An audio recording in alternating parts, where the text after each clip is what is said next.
Hey, welcome back to the channel. Another day is another blessing. Embrace it. Be grateful. Be thankful that God has allowed you to see it.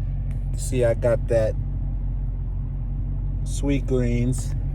Trying to stay up on my healthy grind. Trying. Health is wealth, and we need to understand that, stay focused, and realize that. As I am trying. I'm trying. You know, I dropped a few pounds. But I got to make sure, you got to make sure it's not just about dropping pounds. You got to make sure that you're eating right and that you're eating healthy.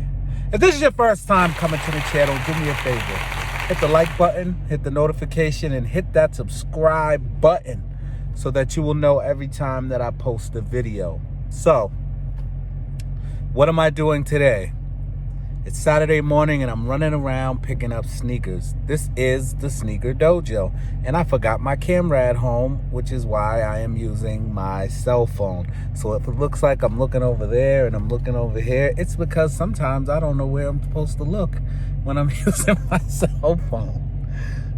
So with that said, I've already grabbed one pair, the Carmine 6s dropped today. I grabbed one pair. I'm picking up a few pair in my size. I went to every shoe plug I possibly could that I know and asked for a pair. You know why? Because I got family members. Some of them wear the same, a couple of them wear the same size as I do. And so they're always asking me for sneakers. And this is one sneaker they asked for. So I figured I would try my best to see how many pairs that I could get for those family members and friends that asked me for a pair. So I'm running around doing that. Just want to give a big shout out to Concepts. I won the Clot raffle for the Clot 14s, and also for the I don't know what they're called, the neutral gray ones. I won that one too. So hey, I was surprised. I never win 2 raffles at once, but I did. So I'm thankful, I'm grateful. I'll do a review on those shoes probably later, or I don't know, but I'll get around to it. You know I'm in the Scat. I'm sitting in that Scat pack. You already know what it is. You see this button right here, Sport and Super Track pack. You gotta know what that means. That means I hit those buttons, baby.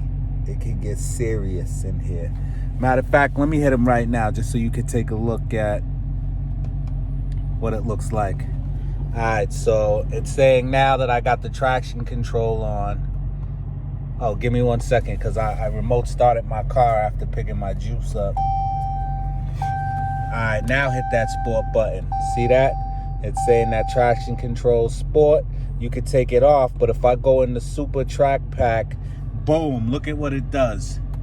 This car is crazy, man. Launch control, you can activate launch mode. Launch RPM setup. You can set your RPMs up, right? Let me see if I go in the drive mode setup. See here, if I go in the drive mode setup, it shows me I can set up the paddle shifters, all that good stuff. That's launch control, was the first one we was in. If we go here, let me hit sport mode. See this right here? Boom, this is how I control everything. Right now, the sports steering is normal. If I wanted the traction control to be different, right now it's in sport. The paddles are on if I wanted to use them. And right now, the engine is in sport. So you can control how you have the car set up to drive. So I'm going to back out of here. Make sure that I'm just in regular sport mode. Yep, let me X out of this control. Listen. I love this car. I love Jesus Christ more, but I love this car too. I love my family more, but I love this car. And I never owned a Mopar, so I'm trying. That's why I went with the Scat Pack, because I'm still trying to learn, you know, the inner workings of the car. I didn't want to go grab a 700 horsepower car and be wilding out and end up crashing it like people do. People get these cars, they don't know what they're doing, they don't know how to drive, and they end up smashing and crashing these cars. And that's something I was not trying to do. So, as my adventures continue, I'm gonna continue to go and grab the rest of the sneakers that I need to pick up and see what other pickups I might find along the way. I'm also gonna shoot by Ming Ming the Tank King, see if he could put this sticker on the back of my window for me. And that's what we're working with right now.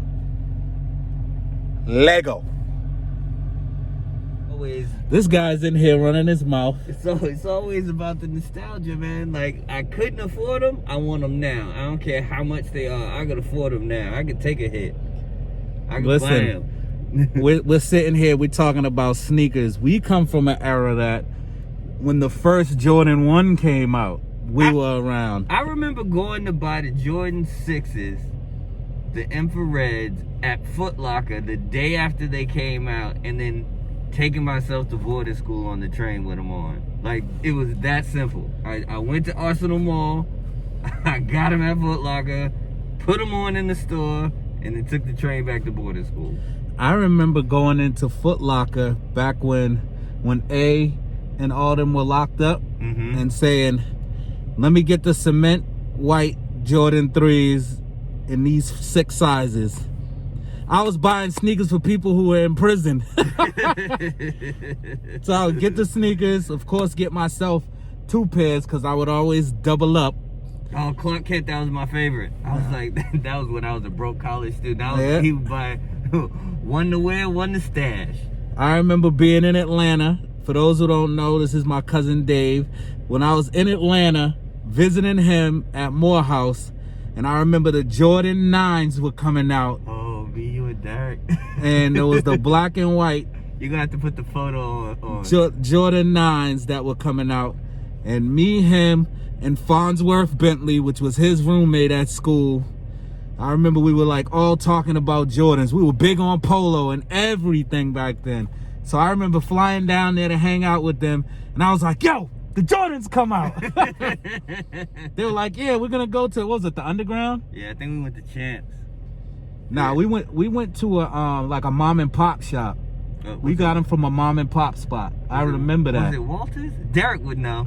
It might have been Walters. For those of you who are in Atlanta, let me know if Walters, leave a comment below. Let me know if Walters is still in existence. But I remember it being a mom and pop shop because it was real cluttered inside of there when we went inside there. It's probably Walters. So I remember we went in, you got yours, Derek got his, and I remember I wanted my size. I picked a 10, but I remember mine being a little too tight. I may have needed a 10.5, and I think I didn't I end up going back and switching them? Because I think we went to Champs too. Like, I really think we went to another store because someone didn't get their shoe. Well, whatever the case is, I remember having to take my pair back and get a bigger size. Shout out to Derek. Today's his actual birthday. Hey, happy birthday to my man Derek Watkins. Watkins, aka Farnsworth Bentley. Today's his birthday. God bless you, bro. We love you, man. This guy's one of the he's one of the funniest people that we know. And you put him and us all together, and it's one of the funniest situations you will ever bear witness to. But we were sitting here just chopping it up, talking about sneakers. I took him for a ride in the Scat Pack. I should have had this on. So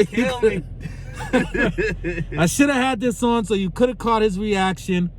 But, you know, we're just sitting here kicking it. My mission continues. I still got to go pick up the rest of these sneakers and get them for the fam, and I'll be back.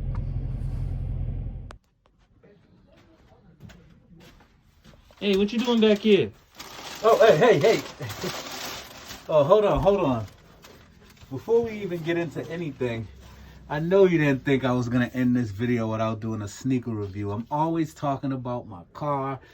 I'm always talking about sneakers. Most importantly, you know, I'm always talking about God. God comes first, and then all those other things fall in behind. But yeah, let me just tell you and show you what I got going on here. You see this? You see that? I know a lot of you were mad because you couldn't get your hands on this shoe. But I'm not you guys. You know, I try my best to stay plugged in, stay connected, and build great relationships with people. So it's, without further ado, you know I don't talk you to death. We got the trophy room ones right here. And as you see, as I turn it, you see how that little reflection comes off of it? You see the signature right there. The quality on this shoe is amazing. Like, I'm not even kidding. This is probably the best looking one that I've seen in a long time. I think Marcus Jordan must have told his pops, I need the quality leather on this shoe. I need the quality design. It comes with a couple of pair of extra laces. It comes with black laces in it, but then it comes with white laces and red laces. And then the red, it's got that feel of like a reflector. And then the leather quality, the quality of the actual white part of the leather is amazing. I like how they got the sole, and the sole has that little slight tint of off-white on it. But then you turn it to the bottom and it got the stars. You see it. You see it. This shoe right here is amazing. And rightfully so, I understand why people are upset that they didn't get a pair. Because this is probably one of the hardest shoes of 2021. And it's just started. And 2021's just started. I guarantee you, by the end of the year, this shoe's still going to be talked about. Right now, I know the resale online is like $3,200, I think, to $3,500 on this sneaker, which is crazy. I know a lot of people had a hard time getting their hands on the shoe. And man, you got to be blessed, you know? I look at myself and I say, Lord, thank you. You know, you got to be blessed if you get your hands on this shoe. And if you do, I strongly urge you to hold on to the sneaker. Like, it comes in the box. You got to get the full effect here. You got the box with the stars on it. You see that? And then you get the top here. Like, this is coming in its own box, own color. Like, this is the trophy room. If you don't know what the trophy room, if you saw the movie, The Last Dance movie, the Jordan movie, it shows pictures of him and his kids inside of the trophy room. And the trophy room is where Jordan used to keep all of his trophies, his MVPs, all his awards that he accumulated throughout his career. So I think it was genius that his son made a shoe and then called it the trophy room. And because his store is called the trophy room. And it's crazy that he called the store that. And it's amazing because it has an incredible storyline. Number one, he's Michael Jordan's son. Number two, he picked a particular room in his house and said, you know what? I'm going to name my sneaker store that. And the reason why he named the sneaker store that is because the trophy room holds not only a lot of value, but it's a lot of nostalgia in there. You see this shoe, man. This is, I keep saying incredible because I don't know what other word to say. This is one of the best Jordans since the Travis Jordan 1. This is crazy. Now, you know how we get down and you know how we do it here. Sneaker Dojo, sneaker review from 1 to 10. 1 being trash, 10 being incredible. This gets an 11. And it's not even on the scale. 11's not even on the scale, but this gets an 11. This sneaker gets an 11. This is one of the hardest shoes and the hardest Jordan 1s that I've ever seen. So if you got your hands on one, I urge you to hold on to it. Hold on to it as long as you possibly can. You know, like I said, you know how we do. I'm not here to talk you to death. Leave me a comment below. Tell me what your thoughts are on the trophy room ones. Leave a comment and let me know if you got a pair. And just let me know what your thoughts are on the sneaker. And until we meet again, you already know. I pray that you're washing your hands. I pray that you are wearing a mask. And I pray that you are diligent in your faith and your prayers. Listen, God bless you all. I'm out.